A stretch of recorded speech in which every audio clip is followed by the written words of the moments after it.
Hey, good afternoon. Hope everybody's had a wonderful Thursday. Happy little weekend. Happy Friday Eve.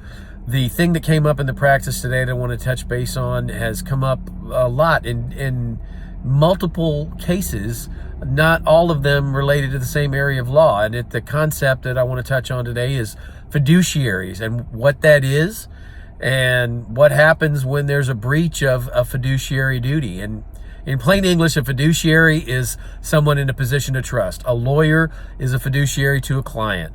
A mental health counselor is a fiduciary to their patient.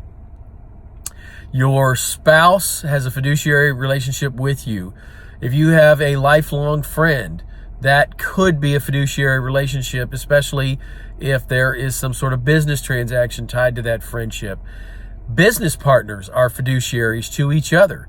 And essentially what that means is somebody let's use the business partner example. If you're in business with someone, you can't deplete the assets of the company for your own personal gain to the harm of your other business partners without consequence. And marital estates work almost exactly the same way.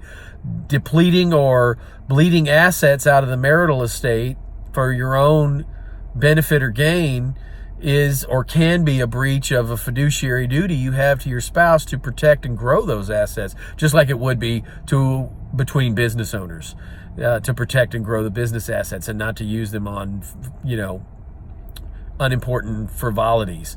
So if you're in a position of trust like that, be careful. Don't abuse that position because the consequences can be harsh. And judges and juries are not sympathetic to fiduciary breaches, not in my experience. And in my experience, they will condemn such behavior and punish such behavior harshly at times if warranted. So I hope this is of some help. I hope none of you are ever in a position where you feel like a fiduciary has breached your trust. And just know that if you are, there are some swift consequences and stiff consequences for such a breach of trust. Anyway, I hope you have a great evening and a wonderful Friday.